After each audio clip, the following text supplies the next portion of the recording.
پروردگار نے خبر دی تھی کہ وآخرون یقاتلون فی سبیل اللہ، یعنی کچھ اور لوگ ایسے بھی ہیں جو اللہ کی راہ میں جہاد کرتے ہیں۔ پر جس طرح اس آیت میں ایک آنے والے واقعے کا تذکرہ ہے، اسی طرح اس آیت کو اور حدیث کو بھی سمجھ لیا جائے، واللہ اعلم۔ سب صحابہ کرام عظیم ہیں۔ پھر آگے اللہ فرماتے ہیں کہ ہر ایک سے اللہ تعالیٰ نے بھلائی کا وعدہ کیا ہے، یعنی فتح مکہ سے پہلے اور اس کے بعد بھی جس نے جو کچھ اللہ کی راہ میں دیا اس کا اجر وہ پائے گا۔ یہ اور بات ہے کہ کسی کو بہت زیادہ دیا جائے، کسی کو اس سے کم، جیسے اور جگہ ہے کہ مجاہد اور غیر مجاہد جو عذر والے بھی نہ ہو درجے میں برابر نہیں، گو بھلے وعدے میں دونوں شامل ہیں۔ صحیح مسلم اور مسند احمد میں ہے، رسول اللہ صلی اللہ علیہ وسلم فرماتے ہیں قوی مؤمن اللہ کے نزدیک ضعیف مؤمن سے افضل ہے، لیکن بھلائی دونوں میں ہے، یعنی قوی میں بھی بھلائی ہے اور ضعیف میں بھی، اس لیے کہ دونوں میں ایمان ہے۔ اگر یہ فقرہ اس آیت میں نہ ہوتا تو ممکن تھا کہ کسی کو ان بعد والوں کی سبکی کا خیال گزرتا، اس لیے فضیلت بیان فرما کر پھر عطف ڈال کر اصل اجر میں دونوں کو شریک بتایا۔ پھر فرمایا تمہارے تمام اعمال کی تمہارے رب کو خبر ہے۔ اللہ تعالیٰ درجات میں جو تفاوت رکھتے ہیں وہ بھی انداز سے نہیں بلکہ صحیح علم سے۔ اللہ صدقات کو بڑھاتے ہیں۔ یہ بھی یاد رہے کہ اس آیت کے بڑے حصے دار ابو بکر صدیق رضی اللہ عنہ ہیں، اس لیے کہ اس پر عمل کرنے والے تمام نبیوں کی امت کے سردار آپ ہیں۔ آپ نے ابتدائی تنگی کے وقت اپنا کل مال اللہ کی راہ میں دے دیا تھا، جس کا بدلہ بجز اللہ کے کسی اور سے مطلوب نہ تھا۔ عمر رضی اللہ عنہ فرماتے ہیں میں رسول اللہ صلی اللہ علیہ وسلم کی خدمت میں تھا اور صدیق اکبر رضی اللہ عنہ بھی تھے، صرف ایک عبا آپ کے جسم پر تھی، گریبان کانٹے سے اٹکائے ہوئے تھے، جو جبریل علیہ السلام نازل ہوئے اور پوچھا کیا بات ہے جو ابو بکر نے فقط ایک عبا پہن رکھی ہے اور کانٹا لگا رکھا ہے؟ رسول اللہ نے فرمایا انہوں نے اپنا کل مال میرے کاموں میں فتح سے پہلے ہی اللہ کی راہ میں خرچ کر ڈالا ہے، اب ان کے پاس کچھ نہیں۔ جبریل علیہ السلام نے فرمایا ان سے کہیے کہ اللہ انہیں سلام کہتے ہیں اور فرماتے ہیں کہ کیا اس فقیری میں تم مجھ سے خوش ہو یا ناخوش ہو؟ رسول اللہ نے صدیق رضی اللہ عنہ کو یہ سب کہہ کر سوال کیا، جواب ملا کہ میں اپنے رب عز و جل سے ناراض کیسے ہو سکتا ہوں، میں اس حال میں بہت خوش ہوں۔ یہ حدیث سندوں ضعیف ہے، واللہ اعلم۔ اور ہمیں وہ تمام صحیح احادیث اس ضعیف حدیث کے بیان کرنے سے بے نیاز کر دیتی ہیں جس میں ابو بکر رضی اللہ عنہ کی خصوصی فضیلتیں وارد ہوئی ہیں اور آپ کے سوا تمام دوسرے صحابہ کی فضیلتیں وارد ہوئی ہیں۔ پھر آگے اللہ فرماتے ہیں کون ہے جو اللہ کو اچھا قرض دے؟ اس سے مراد اللہ تعالیٰ کی خوشنودی کے لیے خرچ کرنا ہے۔ بعضوں نے کہا ہے بال بچوں کو کھلانا پلانا وغیرہ خرچ مراد ہے۔ ہو سکتا ہے کہ آیت اپنے عموم کے لحاظ سے دونوں صورتوں کو شامل ہو۔ پھر اس پر وعدہ فرماتے ہیں کہ اسے بہت بڑھا چڑھا کر بدلہ ملے گا اور پاکیزہ تر روزی جنت میں ملے گی۔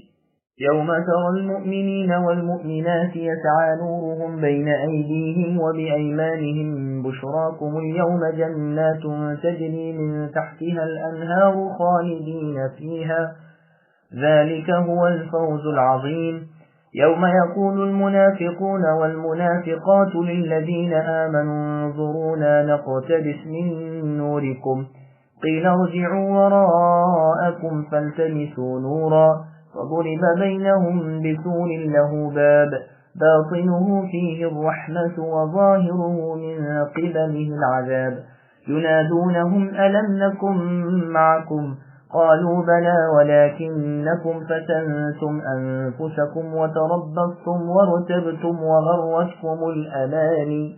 وغرتكم الأماني حتى جاء أمر الله وغركم بالله الغرور فاليوم لا يؤخذ منكم فدية ولا من الذين كفروا مأواكم النار هي مولاكم وبئس المصير۔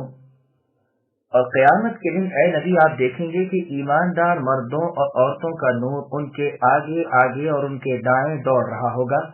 آج تمہیں ان جنتوں کی خوشخبری ہے جن کے نیچے نہریں جاری ہیں، جن میں ہمیشہ کی رہائش ہے، یہ ہے بہترین کامیابی۔ اس دن منافق مرد عورت ایمانداروں سے کہیں گے کہ ہمارا انتظار تو کرو کہ ہم بھی تمہارے نور سے کچھ روشنی حاصل کر لیں۔ جواب دیا جائے گا کہ تم اپنے پیچھے دنیا میں لوٹ جاؤ اور روشنی تلاش کرو، پھر ان کے اور ان کے درمیان ایک دیوار حائل کر دی جائے گی جس میں دروازہ بھی ہوگا، اس کے اندرونی حصے میں تو رحمت ہوگی اور باہر کی طرف عذاب ہوگا۔ یہ چلا چلا کر ان سے کہیں گے کہ کیا ہم تمہارے ساتھ دنیا میں نہ تھے؟ یہ کہیں گے کہ ہاں تھے تو صحیح، لیکن تم نے اپنے آپ کو گمراہی میں پھنسا رکھا تھا اور انتظار میں ہی رہے اور شک شبہ کرتے رہے، اور تمہیں تمہاری فضول تمناؤں نے دھوکے میں ہی رکھا، یہاں تک کہ اللہ کا حکم آ پہنچا اور تمہیں دھوکہ دینے والے نے دھوکے میں ہی رکھا۔ الغرض آج تم سے نہ فدیہ اور نہ بدلہ قبول کیا جائے اور نہ کافروں سے، تم سب کا ٹھکانہ دوزخ ہے، وہی تمہاری رفیق ہے اور وہ برا ٹھکانہ ہے۔ سامعین، اب آیتوں کی تفصیل سماعت کیجیے۔ روز قیامت مؤمن مرد اور عورتوں کی حالت۔ یہاں ان آیتوں میں بیان ہو رہا ہے کہ مسلمانوں کے نیک اعمال کے مطابق انہیں نور ملے گا جو قیامت کے دن ان کے ساتھ ساتھ رہے گا۔ عبداللہ بن مسعود رضی اللہ عنہ فرماتے ہیں، ان میں بعض کا نور پہاڑوں کے برابر ہوگا اور بعض کا کھجور کے درختوں کے برابر اور بعض کا کھڑے انسان کے قد کے برابر۔ سب سے کم نور جس گنہگار مؤمن کا ہوگا اس کے پیر کے انگوٹھے پر نور ہوگا جو کبھی روشن ہوتا ہوگا اور کبھی بجھ جاتا ہوگا۔ یہ روایت تفسیر ابن جریر طبری کی ہے۔ جنادہ ابن ابو امیہ رضی اللہ عنہ فرماتے ہیں، لوگوں تمہارے نام مع ولدیت کے اور خاص نشانیوں کے اللہ کے ہاں لکھے ہوئے ہیں، اسی طرح تمہارا ظاہر باطن عمل بھی وہاں لکھا ہوا ہے۔ قیامت کے دن نام لے کر پکار کر کہہ دیا جائے گا کہ اے فلاں یہ تیرا نور ہے اور اے فلاں تیرے لیے کوئی نور ہمارے ہاں نہیں۔ پھر آپ نے اسی آیت کی تلاوت فرمائی۔ روز قیامت مؤمنوں کے لیے نور۔ ضحاک رحمہ اللہ فرماتے ہیں، اول تو ہر شخص کو نور عطا ہوگا، لیکن جب پل صراط پر جائیں گے منافقوں کا نور بجھ جائے گا۔ اسے دیکھ کر مؤمن بھی ڈرنے لگیں گے کہ ایسا نہ ہو ہمارا نور بھی بجھ جائے، تو اللہ سے دعائیں کریں گے کہ اے اللہ تعالی ہمارا نور ہمارے لیے پورا کیجیے۔ حسن بصری رحمہ اللہ فرماتے ہیں، اس آیت سے مراد پل صراط پر نور کا ملنا ہے تاکہ اس اندھیری جگہ سے بآرام گزر جائیں۔ ضحاک رحمہ اللہ فرماتے ہیں، ان کے دائیں ہاتھ میں ان کا نام اعمال ہوگا جیسے اور آیتوں میں تشریح ہے۔ اس سے کہا جائے گا کہ آج تمہیں ان جنتوں کی بشارت ہے جن کے چپے چپے پر چشمے جاری ہیں جہاں سے کبھی نکلنا نہیں، یہ زبردست کامیابی ہے۔ اس کے بعد کی آیت میں میدان قیامت کے ہولناک دل شکن اور کپکپا دینے والے واقعے کا بیان ہے کہ سوائے سچے ایمان اور کھرے اعمال والوں کے نجات کسی کو منہ نہ دکھائے گی۔ سلیم ابن عامر فرماتے ہیں، ہم ایک جنازے کے ساتھ باب دمشق میں تھے۔ جب جنازے کی نماز ہو چکی اور دفن کا کام شروع ہوا تو ابو امامہ باہلی رضی اللہ عنہ نے فرمایا، لوگوں تم اس دنیا کی منزل میں آج صبح شام کر رہے ہو، نیکیاں برائیاں کر سکتے ہو، اس کے بعد ایک اور منزل کی طرف تم سب کوچ کرنے والے ہو۔ وہ منزل یہی قبر کی ہے جو تنہائی کا، اندھیرے کا، کیڑوں کا اور تنگی و تاریکی والا گھر ہے، مگر جس کے لیے اللہ تعالیٰ اسے وسعت دے دیں۔ یہاں سے تم پھر میدان قیامت کے مختلف مقامات پر وارد ہوگے۔ ایک جگہ بہت سے لوگوں کے چہرے سفید ہو جائیں گے اور بہت سے لوگوں کے سیاہ پڑ جائیں گے۔ پھر ایک میدان میں جاؤ گے جہاں سخت اندھیرا ہوگا، وہاں ایمانداروں کو نور تقسیم کیا جائے گا اور کافر و منافق بے نور رہ جائیں گے۔ اسی کا ذکر آیت او کا ظلمات میں ہے۔ بس جس طرح آنکھوں والوں کی بصارت سے اندھا کوئی نفع حاصل نہیں کر سکتا، منافق و کافر ایماندار کے نور سے کچھ فائدہ نہ اٹھا سکے گا۔ تو منافق ایمانداروں سے آرزو کریں گے کہ اس قدر آگے نہ بڑھ جاؤ، کچھ تو ٹھہرو جو ہم بھی تمہارے نور کے سہارے چلیں۔ تم جس طرح دنیا میں مسلمانوں کے ساتھ فن فریب کرتے تھے، آج ان سے کہا جائے گا کہ لوٹ جاؤ اور نور تلاش کر لاؤ۔ یہ واپس نور کی تقسیم کی جگہ جائیں گے لیکن وہاں کچھ نہ پائیں گے۔ یہی اللہ کا وہ مکر ہے جس کا بیان وَهُوَ خَادِعُهُمْ آیت میں ہے۔ اب لوٹ کر یہاں جو آئیں گے تو دیکھیں گے کہ مؤمنوں اور ان کے درمیان ایک دیوار حائل ہو گئی ہے جس کے اس طرف رحمت ہی رحمت ہے اور اس طرف عذاب و سزا ہی سزا ہے۔ بس منافق نور کی تقسیم کے وقت تک دھوکے میں ہی پڑا رہے گا، نور مل جانے پر بھید کھل جائے گا، تمیز ہو جائے گی اور یہ منافق اللہ کی رحمت سے مایوس ہو جائیں گے۔ ابن عباس رضی اللہ عنہما فرماتے ہیں کہ جب کامل اندھیرا چھایا ہوا ہوگا کہ کوئی انسان اپنا ہاتھ بھی نہ دیکھ سکے، اس وقت اللہ تعالیٰ ایک نور ظاہر کریں گے، مسلمان اس طرف جانے لگیں گے تو منافق بھی پیچھے لگ جائیں گے۔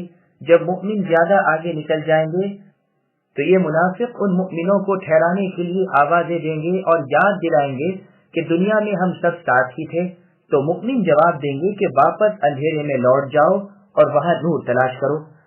بعض کا قول ہے کہ اس سے مراد بیت المقدس کی دیوار ہے جو جہنم کی وادی کے پاس ہوگی۔ ابن عمر رضی اللہ عنہما سے مروی ہے کہ یہ دیوار بیت المقدس کی شرقی دیوار ہے، جس کے باطن میں مسجد وغیرہ ہے اور جس کے ظاہر میں وادی جہنم ہے، اور بعض بزرگوں نے بھی یہی کہا ہے۔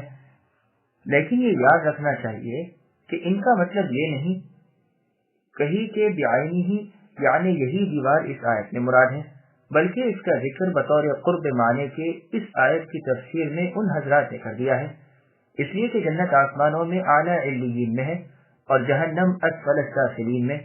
اور کعب الاحبار رحمہ اللہ کی جو مرضی ہے کہ جس دروازے کا ذکر اس آیت میں ہے اس سے مراد مسجد کا باب الرحمہ ہے، یہ بنو اسرائیل کی روایت ہے جو ہمارے لیے سند نہیں بن سکتی۔ حقیقت یہ ہے کہ یہ دیوار قیامت کے دن مؤمنوں اور منافقوں کے درمیان علیحدگی کے لیے کھڑی کی جائے گی۔ مؤمن تو اس دروازے میں سے جا کر جنت سے پہنچ جائیں گے، پھر دروازہ بند ہو جائے گا اور منافق حیرت زدہ ظلمت و عذاب میں رہ جائیں گے، جیسے کہ دنیا میں بھی یہ لوگ کفر و جہالت، شک و حیرت کے اندھیرے میں تھے۔ اب یہ یاد دلائیں گے کہ دیکھو دنیا میں ہم تمہارے ساتھ تھے، جمعہ جماعت ادا کرتے تھے، عرفات اور غزوات میں موجود رہتے تھے، واجبات ادا کرتے تھے۔ ایماندار جواب میں کہیں گے ہاں بات تو ٹھیک ہے، لیکن اپنے کرتوت تو دیکھو، گناہوں میں، نفسانی خواہشوں میں، اللہ کی نافرمانیوں میں عمر بھر تم لذتیں اٹھاتے رہے، آج توبہ کر لیں گے، کل بدعمالیاں چھوڑ دیں گے، اسی میں رہے، انتظار میں ہی عمر گزار دی کہ دیکھیں مسلمانوں کا نتیجہ کیا ہوتا ہے، اور تمہیں یہ بھی یقین نہ ہوا کہ قیامت آئے گی بھی یا نہیں، اور پھر اس آرزو میں رہے کہ اگر آئے گی بھی تو ہم ضرور بخش دیے جائیں گے، اور مرتے دم تک اللہ کی طرف خلوص کے ساتھ جھکنے کی توفیق تمہیں میسر نہ آئی، اور اللہ کے ساتھ تمہیں دھوکے باز شیطان نے دھوکے نہیں رکھا، یہاں تک کہ آج تم جہنم واصل ہو گئے۔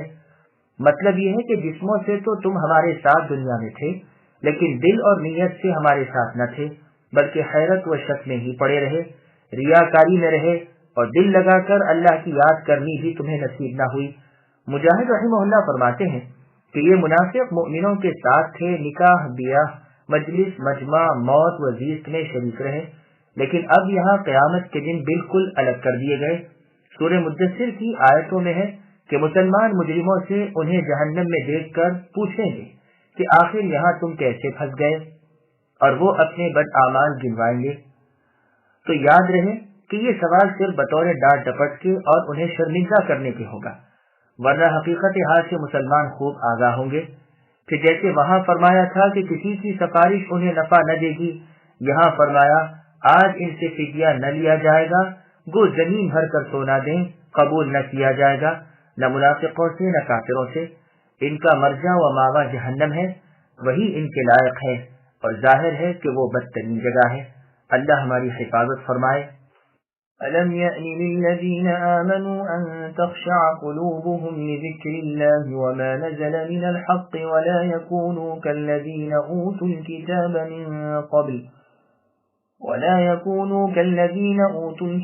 مِنْ قَبْلُ فَطَالَ عَلَيْهِمُ الْأَمَدُ فَقَسَتْ قُلُوبُهُمْ وَكَثِيرٌ مِّنْهُمْ فَاسِقُونَ اعْلَمُوا أَنَّ اللَّهَ يُحْيِي الْأَرْضَ بَعْدَ مَوْتِهَا قد بينا لكم الآيات لعلكم تعقلون۔ کیا اب تک ایمان والوں کے لیے وقت نہیں آیا کہ ان کے دل اللہ کے ذکر سے اور جو حق اتر چکا ہے اس سے پگھل جائیں اور ان کی طرح نہ ہو جائیں جنہیں ان سے پہلے کتاب دی گئی تھی، پھر جب ان اہل کتاب پر ایک زمانہ دراز گزر گیا تو ان کے دل سخت ہو گئے اور ان میں کے اکثر فاسق ہیں۔ یقین مانو کہ اللہ ہی زمین کو اس کی موت کے بعد زندہ کر دیتے ہیں، ہم نے تو تمہارے لیے اپنی آیتیں بیان کر دیں تاکہ تم سمجھو۔ سامعین ولایتوں کی تفسیر سماعت کیجیے۔ اللہ تعالیٰ کا ڈر۔ پروردگار عالم فرماتے ہیں کیا مؤمنوں کے لیے اب تک وہ وقت نہیں آیا کہ ذکر الہی، واضح و نصیحت، آیات قرآنی اور احادیث نبوی صلی اللہ علیہ وسلم سن کر ان کے دل موم ہو جائیں، سنیں اور مانیں، احکام بجا لائیں، ممنوعات سے پرہیز کریں۔ ابن عباس رضی اللہ عنہما فرماتے ہیں قرآن نازل ہوتے ہی 13 سال کا عرصہ نہ گزرا تھا جو مسلمانوں کے دلوں کو اس طرح نہ جھکنے کی دیر کی شکایت کی گئی۔ ابن مسعود رضی اللہ عنہ فرماتے ہیں 4 ہی سال گزرے تھے جو ہمیں یہ عقاب ہوا۔ یہ روایت صحیح مسلم میں ہے۔ اصحاب رسول پرملال ہو کر رسول اللہ سے کہتے ہیں، اللہ کے رسول کچھ بات تو بیان فرمائیے۔ پس یہ آیت اترتی ہے، نحن نقص علیک احسن القصص۔ پھر ایک مرتبہ کچھ دنوں بعد یہی عرض کرتے ہیں تو آیت اترتی ہے، اللہ نزل احسن الحدیث۔ پھر ایک عرصے بعد یہی کہتے ہیں تو یہ آیت الم یعنی اترتی ہے۔ رسول اللہ فرماتے ہیں، سب سے پہلی خیر جو میری امت سے اڑ جائے گی وہ خشوع ہوگا۔ یہ روایت ابن جریر طبری کی ہے۔ پھر آگے اللہ نے فرمایا، تم یہود و نصارہ کی طرح نہ ہو جانا جنہوں نے اللہ کی کتاب کو بدل دیا، تھوڑے تھوڑے مول پر اسے فروخت کر دیا، پس کتاب اللہ کو پسے پشت ڈال کر رائے قیاس کے پیچھے پڑ گئے اور خود ایجاد کردہ اقوال کو ماننے لگے اور اللہ کے دین میں دوسروں کی تقلید کرنے لگے، اپنے علماء اور درویشوں کی بے سند باتیں دین میں داخل کر لیں۔ ان پر بدعمالیوں کی سزا میں اللہ نے ان کے دل سخت کر دیے۔ کچھ ہی اللہ کی باتیں کیوں نہ سناؤں، ان کے دل نرم نہیں ہوتے، کوئی وعظ و نصیحت ان پر اثر نہیں کرتا، کوئی وعدہ وعید ان کے دل اللہ کی طرف رجوع نہیں کر سکتا، بلکہ ان میں کے اکثر و بیشتر فاسق اور کھلے بدکار بن گئے، دل کے کھوٹے اور اعمال کے بھی کچے۔ جیسے اور آیت میں ہے، اللہ نے فرمایا فَبِمَا نَقْضِهِمْ مِيثَاقَهُمْ لَعَنَّاهُمْ الآیہ۔ ان یہود و نصارہ کی بدعہدی کی وجہ سے ہم نے ان پر لعنت نازل کی اور ان کے دل سخت کر دیے۔ یہ کلمات کو اپنی جگہ سے تحریف کر دیتے ہیں اور ہماری نصیحتیں بھلا بیٹھے ہیں، یعنی ان کے دل فاسد ہو گئے، اللہ کی باتیں بدلنے لگ گئے، نیکیاں چھوڑ دیں، برائیوں میں منہمک ہو گئے۔ اسی لیے رب العالمین اس امت کو متنبہ کر رہے ہیں کہ خبردار ان یہود و نصارہ کی رنگت تم پر نہ چڑھ جائے، اصل و فرع میں ان سے بالکل الگ رہو، قرآن پر عمل کرو۔ ابن ابی حاتم میں ہے، ربیع ابن ابو عمیلہ فرماتے ہیں، قرآن حدیث کی مٹھاس تو مسلم ہی ہے، لیکن میں نے عبداللہ بن مسعود رضی اللہ عنہ سے ایک بہت ہی پیاری اور میٹھی بات سنی ہے جو مجھے بے حد محبوب اور مرغوب ہے۔ آپ نے فرمایا، جب بنی اسرائیل کی الہامی کتاب پر کچھ زمانہ گزر گیا تو ان لوگوں نے کچھ کتابیں خود تصنیف کر لی اور ان میں وہ مسائل لکھے جو انہیں پسند تھے اور جو اپنے ذہن سے انہوں نے تراش لیے تھے۔ اب مزے لے لے کر زبانیں موڑ موڑ کر انہیں پڑھنے لگے۔ ان میں سے اکثر مسائل اللہ کی کتاب کے خلاف تھے، جن جن احکام کو ماننے کو ان کا جی نہ چاہتا تھا انہوں نے بدل ڈالے تھے اور اپنی کتاب میں اپنی طبیعت کے مطابق مسائل جمع کر لیے تھے اور انہی پر عامل بن گئے۔ اب انہیں سوجھی کہ اور لوگوں کو بھی منوائیں اور انہیں بھی آمدہ کریں کہ انہی ہماری لکھی ہوئی کتابوں کو شرعی کتابیں سمجھیں اور مدار عمل انہی پر رکھیں۔ اب لوگوں کو اسی کی دعوت دینے لگے اور زور پکڑتے گئے، یہاں تک کہ جو ان کی کتابوں کو نہ مانتا اسے یہ ستاتے، تکلیف دیتے، مارتے پیٹتے، بلکہ قتل کر ڈالتے۔ ان میں ایک شخص اللہ والے پورے عالم اور متقی تھے، انہوں نے ان کی طاقت سے اور زیادتی سے مرعوب ہو کر کتاب اللہ کو ایک لطیف چیز پر لکھ کر ایک نرسنگے میں ڈال کر اپنی گردن میں اسے ڈال دیا۔ ان لوگوں کا شر و فساد روز بروز بڑھتا جا رہا تھا، یہاں تک کہ بہت سے ان لوگوں کو جو کتاب اللہ پر عامل تھے انہوں نے قتل کر دیا۔ پھر آپس میں مشورہ کیا کہ دیکھو یوں ایک ایک کو کب تک قتل کرتے رہیں گے، ان کا بڑا عالم اور ہماری اس کتاب کو بالکل نہ ماننے والا۔ تمام بنی اسرائیل میں سب سے بڑھ کر کتاب اللہ کا عامل فلا عالم ہے، اسے پکڑو اور اس سے اپنی یہ رائے قیاس کی کتاب منواؤ، اگر وہ مان لے گا تو پھر ہماری چاندی ہی چاندی ہے، اور اگر وہ نہ مانے تو اسے قتل کر دو، پھر تمہاری اس کتاب کا مخالف کوئی نہ رہے گا، اور دوسرے لوگ خواہ مخواہ ہماری ان کتابوں کو قبول کر لیں گے اور انہیں ماننے لگیں گے۔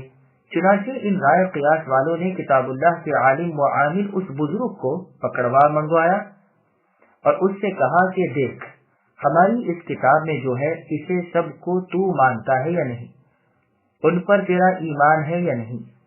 اس کتاب اللہ کے ماننے والے عالم نے کہا کہ اس میں تم نے کیا لکھا ہے، ذرا مجھے سناؤ تو۔ انہوں نے سنایا اور کہا اس کو تو مانتا ہے؟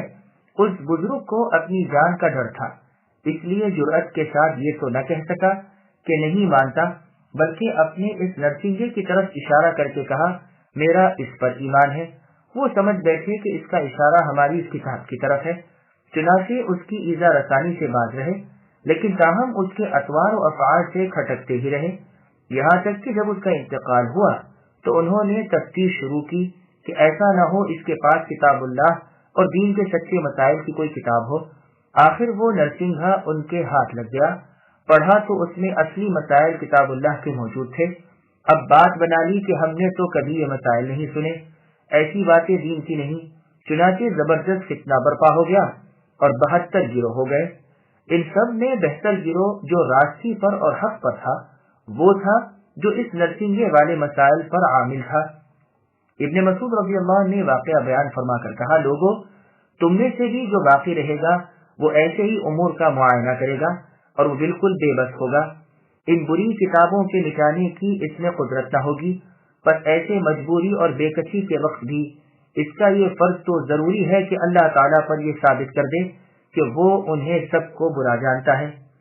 امام ابو جعفر طبری رحمہ اللہ نے بھی یہ روایت نقل کی ہے کہ عطریس ابن عرقوب عبداللہ ابن مسعود رضی اللہ عنہ کے پاس آئے اور کہنے لگے، اے ابو عبداللہ، جو شخص بھلائی کا حکم نہ کرے اور برائی سے نہ روکے وہ ہلاک ہوا۔ آپ رضی اللہ عنہ نے فرمایا، ہلاک وہ ہوگا جو اپنے دل سے اچھائی کو اچھائی نہ سمجھے اور برائی کو برائی نہ جانے۔ پھر آپ نے بنی اسرائیل کا یہی واقعہ بیان فرمایا۔ پھر آگے اللہ تعالیٰ ارشاد فرماتے ہیں کہ جان رکھو مردہ زمین کو اللہ زندہ کر دیتے ہیں۔ اس میں اشارہ ہے اس امر کی طرف کہ سب دلوں کی سختی کے بعد بھی اللہ انہیں نرم کرنے پر قادر ہے، گمراہیوں کی تہ میں اتر جانے کے بعد بھی اللہ راہ راست پر لاتے ہیں۔ جس طرح بارش خشک زمین کو تر کر دیتی ہے، اسی طرح کتاب اللہ مردہ دلوں کو زندہ کر دیتی ہے۔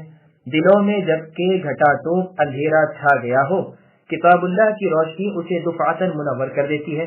اللہ کی وحی دل کے قفل کی کنجی ہے، سچے ہدایت دینے والے اللہ ہی ہیں، گمراہی کے بعد راہ پر لانے والے اللہ ہی ہیں، جو چاہے کرنے والے ہیں، حکمت و عدل والے ہیں، لطف و خیر والے ہیں، کبر و جلال والے ہیں، بلندی و علو والے اللہ تعالی ہی ہیں۔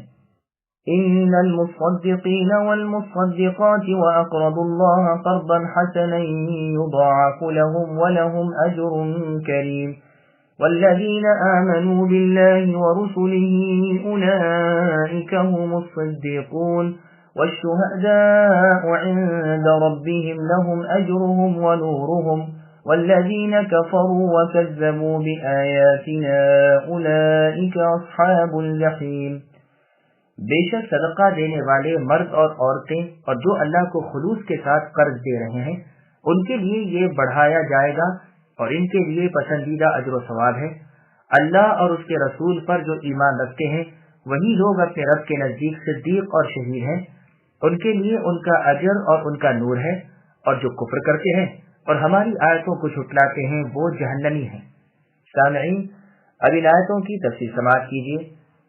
درجات مؤمنین، فقیر، مسکین و غیر محتاجوں اور حاجت مندوں کو خالص اللہ کی مرضی کی جستجو میں لوگ اپنے حلال مال نیک نیتی سے اللہ کی راہ میں صدقہ دیتے ہیں، ان کے بدلے بہت کچھ بڑھا چڑھا کر اللہ تعالیٰ انہیں عطا فرمائیں گے، 10 گنے اور اس سے بھی زیادہ، 700 تک، بلکہ اس سے بھی سوا۔ ان کے ثواب بے حساب ہیں، ان کے اجر بہت بڑے ہیں۔ اللہ اور رسول پر ایمان رکھنے والے ہی صدیق و شہید ہیں۔ ان دونوں اوصاف کے مستحق صرف با ایمان لوگ ہیں۔ بعض حضرات کے الشہداء کو الگ جملہ مانا ہے، غرض 3 قسمیں ہوئیں، مصدقین، صدیقین، شہداء۔ جیسے اور روایت میں ہے، اللہ اور اس کے رسول کا اطاعت گزار انعام یافتہ لوگوں کے ساتھ ہے جو نبی اور صدیق اور شہید اور صالح لوگ ہیں۔ بس صدیق و شہید میں یہاں بھی فرق کیا گیا ہے، جس سے معلوم ہوتا ہے کہ یہ 2 قسم کے لوگ ہیں۔ صدیق کا درجہ شہید سے یقیناً بڑا ہے۔ چنانچہ صحیح بخاری اور مسلم میں ہے، رسول اللہ صلی اللہ علیہ وسلم کا ارشاد ہے کہ جنتی لوگ اپنے سے اوپر کے بالا خانے والوں کو اس طرح دیکھیں گے جیسے چمکتے ہوئے مشرقی یا مغربی ستارے کو تم آسمان کے کنارے پر دیکھتے ہو۔ لوگوں نے کہا، یہ درجے تو صرف انبیاء کے ہوں گے؟ رسول اللہ نے فرمایا، ہاں، قسم ہے اس کی جس کے ہاتھ میں میری جان ہے، یہ وہ لوگ ہیں جو اللہ پر ایمان لائے اور رسولوں کی تصدیق کی۔ عامر بن میمون رحمہ اللہ کا قول ہے یہ دونوں ان دونوں انگلیوں کی طرح قیامت کے دن آئیں گے۔ بخاری اور مسلم کی حدیث میں ہے، شہیدوں کی روحیں سبز رنگ پرندوں کے قالب میں ہوں گی، جنت میں جہاں چاہیں کھاتی پیتی پھریں گی اور رات کو قندیلوں میں سہارا لیں گی۔ ان کے رب نے ان کی طرف دیکھا اور پوچھا، تم کیا چاہتے ہو؟ انہوں نے کہا، یہ کہ آپ ہمیں دنیا میں دوبارہ بھیجیں تاکہ ہم پھر آپ کی راہ میں جہاد کریں اور شہادت حاصل کریں۔ اللہ نے جواب دیا، یہ تو میں فیصلہ کر چکا ہوں کہ کوئی لوٹ کر پھر دنیا میں نہیں جائے گا۔ پھر آگے اللہ فرماتے ہیں کہ انہیں اجر و نور ملے گا، جو نور ان کے سامنے رہے گا اور ان کے اعمال کے مطابق ہوگا۔ ان نیک لوگوں کا انجام بیان کر کے اب بد لوگوں کا نتیجہ بیان کیا کہ یہ جہنمی ہے۔ اعلموا انما الحياة الدنيا لعب ولهو وزينة وتفاخر بينكم وتكاثر في الأموال والأولاد كمثل غيث أعجب الكفار نباته ثم يهيج فتراه مصفرا ثم يكون حطاما وفي الآخرة عذاب شديد ومغفرة من الله ورضوان وما الحياة الدنيا إلا متاع الغرور سابقوا إلى مغفرة من ربكم وجنة عرضها كعرض السماء والأرض أعدت للذين آمنوا بالله ورسله ذلك فضل الله يؤتيه من يشاء والله ذو الفضل العظيم۔ خوب جان رکھو کہ دنیا کی زندگی صرف کھیل تماشا، زینت اور آپس میں فخر و غرور اور مال و اولاد میں ایک دوسرے سے اپنے آپ کو زیادہ بتلانا ہے۔ جیسے بارش اور اس کی پیداوار کسانوں کو اچھی معلوم ہوتی ہے، لیکن جب وہ خشک ہو جاتی ہے تو زرد رنگ دکھائی دینے لگتی ہے، پھر تو بالکل چورا چورا ہو جاتی ہے، اور آخرت میں سخت عذاب ہے اور اللہ کی مغفرت اور رضامندی ہے۔ دنیا کی زندگی بجز دھوکے کے اسباب کے اور کچھ بھی تو نہیں۔ آؤ دوڑو اپنے رب کی مغفرت کی طرف اور اس جنت کی طرف جس کی چوڑائی آسمان و زمین کی وسعت کے برابر ہے۔ یہ ان کے لیے بنائی گئی ہے جو اللہ پر اور اللہ کے رسولوں پر ایمان رکھتے ہیں۔ یہ اللہ کا فضل ہے، جسے چاہے دے، اور اللہ بڑے فضل والے ہیں۔ سامعین، اب آیتوں کی تفصیل سماعت کیجیے۔ دنیا عارضی اور فانی ہے۔ امر دنیا کی تحقیر و توہین بیان ہو رہی ہے کہ اہل دنیا کو بجز لہو لعب، زینت و فخر اور اولاد و مال کی بہتات کی چاہت کے سوا اور ہے ہی کیا۔ جیسے اور آیت میں ہے، اللہ نے فرمایا، زُيِّنَ لِلنَّاسِ حُبُّ الشَّهَوَاتِ الآیہ، یعنی لوگوں کے لیے ان کی خواہش کی چیزوں کو مزین کر دیا گیا ہے، جیسے عورتیں، بچے وغیرہ۔ پھر دنیا کی زندگی کی مثال بیان ہو رہی ہے کہ اس کی تازگی فانی ہے اور یہاں کی نعمتیں زوال پذیر ہیں۔ غیث کہتے ہیں اس بارش کو جو لوگوں کی نا امیدی کے بعد برسے، جیسے اللہ کا فرمان ہے، وَهُوَ الَّذِي يُنَزِّلُ الْغَيْثَ مِن بَعْدِ مَا قَنَطُوا۔ اللہ تعالیٰ تو وہ ہیں کہ جو لوگوں کی نا امیدی کے بعد بارش برساتے ہیں، پر جس طرح بارش کی وجہ سے زمین کی کھیتیاں پیدا ہوتی ہیں اور وہ لہلہاتی ہوئی کسان کی آنکھوں کو بھلی معلوم ہوتی ہیں، اسی طرح اہل دنیا اسباب دنیاوی پر پھولتے ہیں، لیکن نتیجہ یہ ہوتا ہے کہ وہی ہری بھری کھیتی خشک ہو کر زرد پڑ جاتی ہے، پھر آخر سوکھ کر ریزہ ریزہ ہو جاتی ہے۔ ٹھیک اسی طرح دنیا کی تر و تازگی اور یہاں کی بہبودی اور ترقی بھی خاک میں مل جانے والی ہے۔ دنیا کی بھی یہی صورتیں ہوتی ہیں کہ ایک وقت جوان ہے، پھر ادھیڑ ہے، پھر بڑھیا ہے۔ ٹھیک اسی طرح خود انسان کی حالت ہے، اس کے بچپن، جوانی اور ادھیڑ عمر اور بڑھاپے کو دیکھ جائیے، پھر اس کی موت اور فنا کو سامنے رکھیے۔ کہاں جوانی کے وقت کا اس کا جوش و خروش، زور طاقت اور کشے بل، اور کہاں بڑھاپے کی کمزور جھڑیاں، پڑا ہوا جسم، خمیدہ کمر اور بے طاقت ہڈیاں، جیسے اللہ کا ارشاد ہے، اللہ الذی خلقکم من ضعف ثم جعل من بعد ضعف قوة ثم جعل من بعد قوة ضعفا وشیبة یخلق ما یشاء وهو العلیم القدیر۔ اللہ وہ ہے جس نے تمہیں اے انسانوں کمزوری کی حالت میں پیدا کیا، پھر اس کمزوری کے بعد قوت دی، پھر اس قوت کے بعد کمزوری اور بڑھاپا کر دیا۔ وہ جو چاہے پیدا کرتے ہیں اور وہ عالم اور قادر ہیں۔ اس مثال سے دنیا کی فنا اور اس کا زوال ظاہر کر کے پھر آخرت کے دونوں منظر دکھا کر ایک سے ڈراتے ہیں اور دوسرے کی رغبت و چاہت دلاتے ہیں۔ بس اللہ تعالیٰ فرماتے ہیں عنقریب آنے والی قیامت اپنے ساتھ عذابوں اور سزاؤں کو لائے گی اور مغفرت اور رضامندی رب کو لائے گی۔ پس تم وہ کام کرو کہ ناراضی سے بچ جاؤ اور رضا حاصل کر لو، سزاؤں سے بچ جاؤ اور بخشش کے حقدار بن جاؤ۔ دنیا صرف دھوکے کی ٹٹی ہے، اس کی طرف جھکنے والے پر آخر وہ وقت آ جاتا ہے کہ یہ اس کے سوا کسی اور چیز کا خیال ہی نہیں کرتا، اس کی دھن میں روز و شب مشغول رہتا ہے، بلکہ اس کمی والی اور زوال والی کمینی دنیا کو آخرت پر ترجیح دینے لگتا ہے۔ شدہ یہاں تک نوبت پہنچ جاتی ہے کہ بسا اوقات آخرت کا منکر بن جاتا ہے۔ چنانچہ رسول اللہ صلی اللہ علیہ وسلم فرماتے ہیں ایک کوڑے برابر کی جنت کی جگہ ساری دنیا اور اس کی تمام چیزوں سے بہتر ہے۔ پڑھو قرآن فرماتا ہے کہ دنیا تو صرف دھوکے کا سامان ہے۔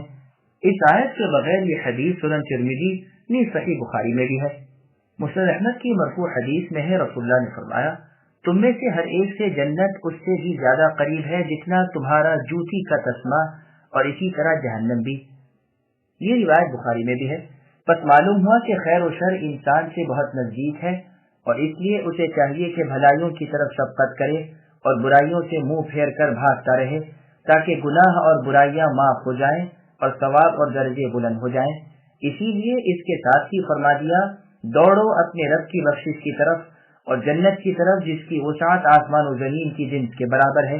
جیسے اور آیت میں ہے اللہ نے فرمایا وَسَارِعُوا إِلَى مَغْفِرَةٍ مِّن رَّبِّكُمْ وَجَنَّةٍ عَرْضُهَا السَّمَاوَاتُ وَالْأَرْضُ أُعِدَّتْ لِلْمُتَّقِينَ، اور اپنے اس رب کی مغفرت کی طرف جنت کی طرف سبقت کرو جس کی کشادگی کل آسمان اور ساری زمینیں ہیں، جو پارسا لوگوں کے لیے بنائی گئی ہیں۔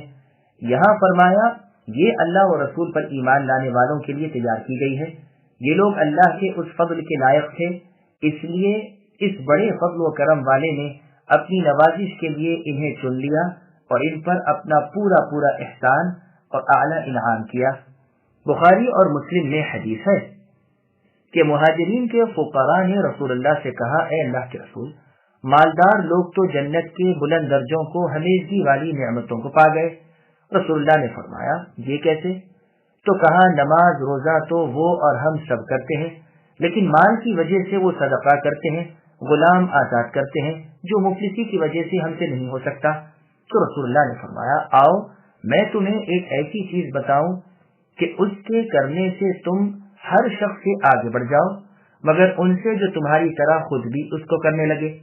دیکھو تم ہر فرض نماز کے بعد 33 مرتبہ سبحان اللہ کہو اور اتنی ہی بار اللہ اکبر اور اسی طرح الحمدللہ۔ کچھ دنوں بعد یہ بزرگ پھر رسول اللہ کے پاس حاضر ہوئے اور کہا اللہ کے رسول صلی اللہ علیہ وسلم ہمارے مالدار بھائیوں کو بھی اس وظیفے کی اطلاع مل گئی اور انہوں نے بھی اسے پڑھنا شروع کر دیا۔ تو رسول اللہ نے فرمایا یہ اللہ کا فضل ہے جسے چاہے دیں۔ ما أصاب من مصيبة في الأرض ولا في أنفسكم إلا في كتاب من قبل أن نبرأها إن ذلك على الله يسير لكي لا تأسوا على ما فاتكم ولا تفرحوا بما آتاكم والله لا يحب كل مختال فخور الذين يبخلون ويأمرون الناس بالبخل ومن يتول فإن الله هو الغني الحميد۔ نہ کوئی مصیبت دنیا میں آتی ہے نہ خاص تمہاری جانوں میں مگر کہ مخلوق کو ہم پیدا کریں، اس سے پہلے ہی وہ ایک خاص کتاب میں لکھی ہوئی ہے۔ یہ کام اللہ تعالیٰ پر بالکل ہی آسان ہے تاکہ تم اپنے سے فوت شدہ کسی چیز پر رنجیدہ نہ ہو جایا کرو اور نہ عطا کردہ چیز پر اترا جاؤ۔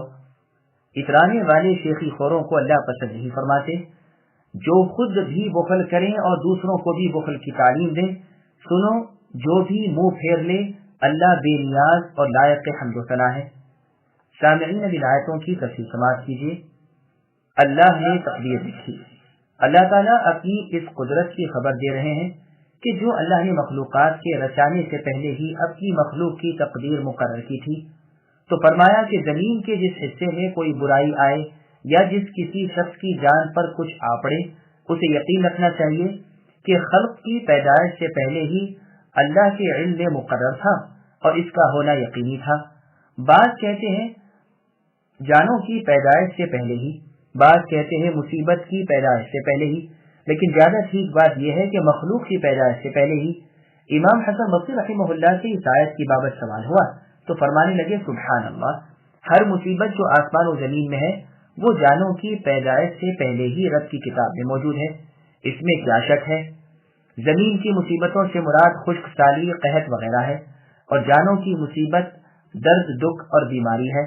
جس کسی کو کوئی خراش لگتی ہے یا لغزش پا سے کوئی تکلیف پہنچتی ہے یا کسی سخت محنت سے پسینہ آ جاتا ہے، یہ سب اس کے گناہوں کی وجہ سے ہے۔ اور بھی تو بہت سے گناہ ہیں جنہیں اللہ تعالیٰ جو بخشنے والے اور مہربان ہیں بخش دیا کرتے ہیں۔ یہ آیت بہترین اور بہت اعلیٰ دلیل ہے قدریہ فرقے کی تردید میں، جن کا خیال ہے کہ اللہ کا سابقہ علم کوئی چیز نہیں، اللہ انہیں ذلیل کرے۔ صحیح مسلم شریف میں ہے اللہ تعالیٰ نے تقدیریں مقرر کی آسمان و زمین کی پیدائش سے 50,000 سال برس پہلے، اور روایت میں ہے اللہ کا عرش پانی پر تھا۔ پھر آگے اللہ فرماتے ہیں کاموں کے وجود میں آنے سے پہلے ان کا اندازہ کر لینا، ان کے ہونے کا علم حاصل کر لینا اور اسے لکھ دینا اللہ پر کچھ مشکل نہیں۔ وہی تو ان کے پیدا کرنے والے ہیں جس کا محیط علم ہو چکی ہوئی، ہوتی ہوئی اور ہونے والی تمام چیزوں کو شامل ہے۔ پھر ارشاد ہوتا ہے ہم نے تمہیں اے انسانوں یہ خبر اس لیے دی ہے کہ تم یقین رکھو کہ جو تمہیں پہنچا وہ ہرگز کسی صورت سے ٹلنے والا نہ تھا، پس مصیبت کے وقت صبر و شکر، سہار و ثابت قدمی، مضبوط دلی اور روحانی طاقت تم میں موجود رہے، ہائے وائے بے صبری اور بے ضبطی تم سے دور رہے، جزا فضا تم پر چھا نہ جائے، تم اطمینان سے رہو کہ یہ تکلیف تو آنے والی تھی ہی۔ اسی طرح اگر مال و دولت غلبہ مل جائے تو اس وقت آپے سے باہر نہ ہو جاؤ، اسے اللہ تعالیٰ کا عطیہ مانو، تکبر اور غرور تم میں نہ آ جائے، ایسا نہ ہو کہ دولت و مال وغیرہ کے نشے میں پھول جاؤ اور اللہ کو بھول جاؤ، اس لیے کہ اس وقت بھی ہماری یہ تعلیم تمہارے سامنے ہوگی کہ یہ میرے دست و بازو کا، میری عقل و ہوش کا نتیجہ نہیں بلکہ خالق و رازق اللہ تعالیٰ کا عطیہ ہے۔ ایک قرأت اس کی اتاکم ہے، دوسری قرأت آتاکم ہے، اور دونوں میں تلازم ہے۔ اسی لیے ارشاد ہوتا ہے کہ اپنے جی میں اپنے آپ کو بڑا سمجھنے والے، دوسروں پر فخر کرنے والے اللہ کے دشمن ہیں۔ ابن عباس رضی اللہ عنہما کا فرمان ہے کہ رنج و راحت، خوشی و غم میں تو ہر شخص آتا ہے، خوشی کو شکر میں اور غم کو صبر میں گزار دو۔ پھر ارشاد ہے کہ یہ لوگ خود بھی بخیل اور خلاف شرع کام کرنے والے ہیں اور دوسروں کو بھی یہی برابر راستہ بتلاتے ہیں۔ جو شخص اللہ کے حکم برداری سے ہٹ جائے وہ اللہ کا کچھ نہیں بگاڑے گا، کیونکہ وہ تمام مخلوق سے بے نیاز ہے اور ہر طرح لائق تعریف اور حمد و ثنا ہے۔ جیسے موسیٰ علیہ السلام نے فرمایا ان تکفروا انتم ومن فی الارض جميعا فإن اللہ لغنی حمید، یعنی اگر تم اور تمام روئے زمین کے انسان کافر ہو جائیں تو بھی اللہ کا کچھ نہیں بگاڑ سکتے، اللہ ساری مخلوق سے بے نیاز ہے اور لائق حمد و ثنا ہے۔ لقد أرسلنا رسلنا بالبينات وأنزلنا معهم الكتاب والميزان ليقوم الناس بالقسط وأنزلنا الحديد فيه بأس شديد ومنافع للناس وليعلم الله من ينصره ورسله بالغيب إن الله قوي عزيز۔ یقیناً ہم نے اپنے پیغمبروں کو کھلی دلیلیں دے کر بھیجا اور ان کے ساتھ کتاب اور انصاف نازل فرمایا تاکہ لوگ عدل و انصاف پر قائم رہیں، اور ہم نے لوہے کو اتارا جس میں سخت ہیبت و لڑائی ہے اور لوگوں کے لیے اور بھی بہت سے فائدے ہیں، اور اس لیے بھی کہ اللہ جان لے، یعنی تمہیں معلوم کرا دے کہ اللہ کی اور اللہ کے رسولوں کی مدد بے دیکھے کون کرتا ہے، اللہ ہے قوت والے اور زبردست۔ سامعین ابھی آیت کی تفسیر سماعت کیجیے۔ پیغمبروں پر معجزات کے نزول۔ اللہ عز و جل فرماتے ہیں کہ ہم نے اپنے پیغمبروں کو جو معجزے دے کر اور ظاہر حجتیں عطا فرما کر اور بھرپور دلائل دے کر دنیا میں مبعوث فرمایا، پھر ساتھ ہی کتاب بھی انہیں دی جو کھری اور صاف سچ ہے، اور عدل و حق دیا جس سے ہر عقل مند انسان ان کی باتوں کے قبول کر لینے پر فطرتاً مجبور ہو جاتا ہے۔ ہاں، بیمار رائے والے اور خلاف عقل والے اس سے محروم رہ جاتے ہیں۔ جیسے اور جگہ ہے اللہ نے فرمایا افمن كان على بينة من ربه ويتلوه شاهد منه، یعنی جو شخص اپنے رب کی طرف کی دلیل پر ہو اور ساتھ ہی اس کے شاہد بھی ہو۔ اور جگہ ہے اللہ کی یہ فطرت ہے جس پر مخلوق کو اللہ نے پیدا کیا ہے۔ اور فرماتے ہیں آسمان کو اللہ نے بلند کیا اور میزان رکھ دی۔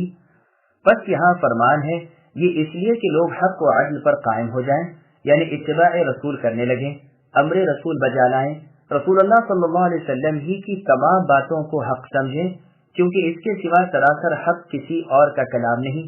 جیسے اللہ کا فرمان ہے وَتَمَّتْ كَلِمَةُ رَبِّكَ صِدْقًا وَعَدْلًا، یعنی اے نبی آپ کے رب کا کلمہ جو اپنی خبروں میں سچے اور اپنے احکام میں عدل والے ہیں پورا ہو چکا۔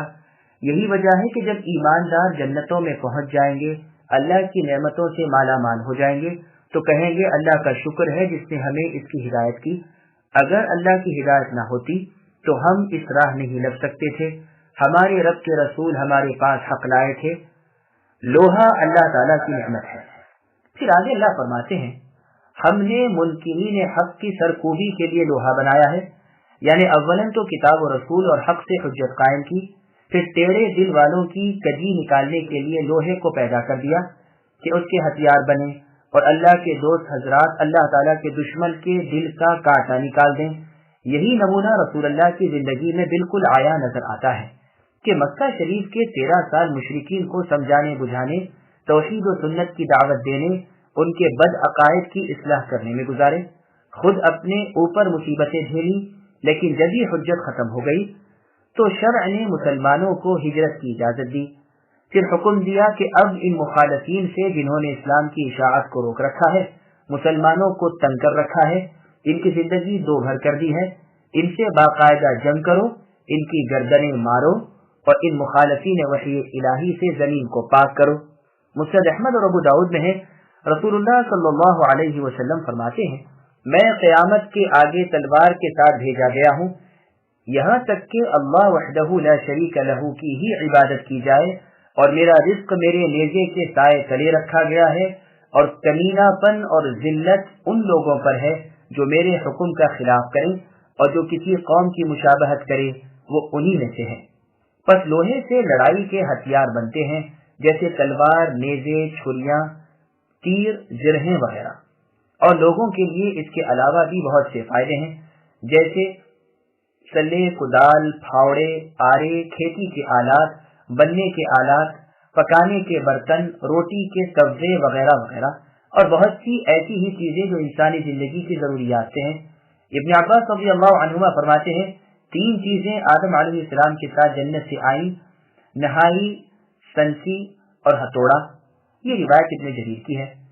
پھر آگے اللہ فرماتے ہیں کہ اللہ تعالیٰ دیکھ لیں کہ ان ہتھیاروں کے اٹھانے سے اللہ رسول کی مدد کرنے کا نیک ارادہ کس کا ہے۔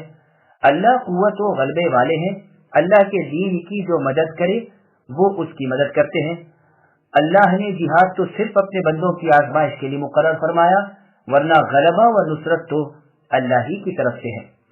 وَلَقَدْ أَرْسَلْنَا نُوحًا وَإِبْرَاهِيمَ وَجَعَلْنَا فِي ذُرِّيَّتِهِمَا النُّبُوَّةَ وَالْكِتَابَ فَمِنْهُمْ مُهْتَدٍ وَكَثِيرٌ مِّنْهُمْ فَاسِقُونَ ثُمَّ قَفَّيْنَا عَلَى آثَارِهِمْ بِرُسُلِنَا وَقَفَّيْنَا بِعِيسَى ابْنِ مَرْيَمَ وَآتَيْنَاهُ الْإِنْجِيلَ وَجَعَلْنَا فِي قُلُوبِ الَّذِينَ اتَّبَعُوهُ رَأْفَةً وَرَحْمَةً ورهبانية ابتدعوها ما كتبناها عليهم إلا ابتغاء رضوان الله فما رعوها حق رعايتها فآتينا الذين آمنوا منهم أجرهم وكثير منهم فاسقون۔ بے شک ہم نے نوح اور ابراہیم علیہ السلام کو پیغمبر بنا کر بھیجا، اور ہم نے ان دونوں کی اولاد میں پیغمبری اور کتاب جاری رکھی، تو ان میں سے کچھ تو راہ یافتہ ہوئے اور ان میں اکثر نافرمان رہے۔ ان کے بعد پھر بھی ہم اپنے رسولوں کو پے در پہ بھیجتے رہے، اور ان کے بعد عیسی ابن مریم علیہ السلام کو بھیجا اور انہیں انجیل عطا فرمائی، اور ان کے ماننے والوں کے دلوں میں شفقت اور رحم پیدا کر دیا ہے۔ ہاں، رہبانیت یعنی ترک دنیا تو ان لوگوں نے از خود ایجاد کر لی تھی، ہم نے ان پر اسے واجب نہ کی تھی، لیکن ان کی نیت اللہ کی رضا جوئی تھی، تو انہوں نے اس کی پوری رعایت نہ کی، پھر بھی ہم نے ان میں سے جو ایمان لائے تھے انہیں ان کا اجر دیا، ان میں زیادہ تر لوگ نافرمان ہیں۔ سامعین اب آیتوں کی تفسیر سماعت کیجیے۔ نوح اور ابراہیم علیہ السلام کا ذکر۔ نوح اور ابراہیم علیہ السلام کی اس فضیلت کو دیکھیے کہ نوح علیہ السلام کے بعد سے لے کر ابراہیم علیہ السلام تک جتنے پیغمبر آئے سب آپ ہی کی نسل سے آئے، اور پھر ابراہیم علیہ السلام کے بعد جتنے نبی اور رسول آئے سب کے سب ابراہیم علیہ السلام ہی کی نسل سے ہوئے۔ جیسے اور آیت میں ہے اللہ نے فرمایا وَجَعَلْنَا فِي ذُرِّيَّتِهِ النُّبُوَّةَ وَالْكِتَابَ، یہاں تک کہ بنو اسرائیل کے آخری پیغمبر عیسی بن مریم علیہ السلام نے محمد صلی اللہ علیہ وسلم کی خوشخبری سنائی۔ پس نوح اور ابراہیم علیہ السلام کے بعد برابر رسولوں کا سلسلہ رہا عیسیٰ علیہ السلام تک، جنہیں انجیل ملی اور جن کی تابع فرمان امت رحم دل اور نرم مزاج واقع ہوئی، خشیت الہی اور رحمت خلق کے پاک اوصاف سے متصف۔ کہ نصرانیوں کی ایک بدعت کا ذکر ہے جو ان کی شریعت میں نہ تھی، لیکن انہوں نے خود اپنی طرف سے اسے ایجاد کر لی تھی۔ اس کے بعد ایک جملے کے دو مطلب بیان کیے گئے ہیں۔ ایک تو یہ کہ مقصد ان کا نیک تھا، اللہ کی رضا جوئی کے لیے یہ طریقہ نکالا تھا۔ سعید بن جبیر، قتادہ رحمہم اللہ وغیرہ کا یہی قول ہے۔ دوسرا مطلب یہ بیان کیا گیا ہے کہ ہم نے ان پر اسے یعنی واجب نہ کیا تھا، ہم نے ان پر صرف اللہ کی رضا جوئی واجب کی تھی۔ پھر آگے اللہ فرماتے ہیں کہ یہ نصارہ اسے بھی نہ نبھا سکے، جیسا چاہیے تھا ویسے اس پر بھی نہ جمے، بس دو ہی خرابی آئی، ایک اپنی طرف سے ایک نئی بات دین الہی میں ایجاد کرنے کی، دوسری اس پر بھی قائم نہ رہنے کی، یعنی جسے وہ خود قرب الہی کا ذریعہ اپنے ذہن سے سمجھ بیٹھے تھے بالآخر اس پر بھی پورے نہ اترے۔ ابن ابی حاتم نے رسول اللہ صلی اللہ علیہ وسلم نے ابن مسعود رضی اللہ عنہ کو پکارا، آپ نے لبیک کہا۔ رسول اللہ نے فرمایا سنو، بنی اسرائیل کے 72 گروہ ہو گئے، جن میں سے 3 نے نجات پائی۔ پہلے فرقے نے تو بنی اسرائیل کی گمراہی دیکھ کر ان کی ہدایت کے لیے اپنی جانیں ہتھیلیوں پر رکھ کر ان کے بڑوں کو تبلیغ شروع کی، لیکن آخر وہ لوگ جدال و قتال پر اتر آئے، اور بادشاہ اور عمراء نے جو اس تبلیغ سے بہت گھبراتے تھے ان پر لشکر کشی کی اور انہیں قتل بھی کیا اور قید بھی کیا۔ ان لوگوں نے تو نجات حاصل کر لی کہ دوسری جماعت کھڑی ہوئی، ان میں مقابلے کی طاقت تو نہ تھی، تاہم اپنے دین کی قوت سے سرکشوں اور بادشاہوں کے دربار میں حق گوئی شروع کی، اور اللہ کے سچے دین اور عیسیٰ علیہ السلام کے مسلک اصلی کی طرف انہیں دعوت دینے لگے۔ ان بد نصیبوں نے انہیں قتل بھی کرایا، آروں سے بھی چیرا اور آگ میں بھی جلایا، جسے اس جماعت نے صبر و شکر کے ساتھ برداشت کیا اور نجات حاصل کی۔ پھر تیسری جماعت اٹھی، یہ ان سے بھی زیادہ کمزور تھے، ان میں طاقت نہ تھی کہ اصل دین کے احکام کی تبلیغ ان ظالموں میں کریں، اس لیے انہوں نے اپنے دین کا بچاؤ اسی میں سمجھا کہ جنگلوں میں نکل جائیں اور پہاڑوں پر چڑھ جائیں، عبادت میں مشغول ہو جائیں اور دنیا کو ترک کر دیں، اور انہی کا ذکر رہبانیت والی آیت میں ہے۔ یہ حدیث دوسری سند سے بھی مروی ہے، اس میں 73 فرقوں کا بیان ہے، اور اس میں یہ بھی ہے کہ اجر انہیں ملے گا جو مجھ پر ایمان لائیں اور میری تصدیق کریں، اور ان میں کے اکثر جو فاسق ہیں وہ ہیں جو مجھے جھٹلائیں اور میرا خلاف کریں۔ عیسیٰ علیہ السلام کا ذکر۔ ابن عباس رضی اللہ عنہ فرماتے ہیں کہ بنی اسرائیل کے بادشاہوں نے عیسیٰ علیہ السلام کے بعد تورات و انجیل میں تبدیلیاں کر لیں، لیکن ایک جماعت ایمان پر قائم رہی اور اصلی تورات و انجیل ان کے ہاتھ میں رہی، جسے وہ تلاوت کیا کرتے تھے۔ ایک مرتبہ ان لوگوں نے جنہوں نے کتاب اللہ میں رد و بدل کر لیا تھا اپنے بادشاہوں سے ان سچے مومنوں کی شکایت کی کہ یہ لوگ کتاب اللہ کہہ کر جس کتاب کو پڑھتے ہیں اس میں تو ہمیں گالیاں لکھی ہیں، اس میں لکھا ہوا ہے جو کوئی اللہ کی نازل کردہ کتاب کے مطابق حکم نہ کرے وہ کافر ہے، اور اسی طرح کی بہت سی آیتیں ہیں۔ پھر یہ لوگ ہمارے اعمال پر بھی عیب گیری کرتے رہتے ہیں، بس آپ انہیں دربار میں بلوائیے اور انہیں مجبور کیجیے کہ یا تو وہ اسی طرح پڑھیں جس طرح ہم پڑھتے ہیں اور ویسا ہی وہ عقیدہ ایمان رکھیں جیسا ہمارا ہے، ورنہ انہیں بدترین عزتناک سزا دیجیے۔ چنانچہ ان سچے مسلمانوں کو دربار میں بلوایا گیا اور ان سے کہا گیا کہ یا تو ہماری اصلاح کردہ کتاب پڑھا کرو اور تمہارے اپنے ہاتھوں میں جو الہامی کتابیں ہیں انہیں چھوڑ دو، ورنہ جان سے ہاتھ دھو لو اور قتل گاہ کی طرف قدم بڑھاؤ۔ اس پر ان پاک بازوں کی ایک جماعت نے تو کہا کہ تم ہمیں ستاؤ نہیں، تم اونچی عمارت بنا دو،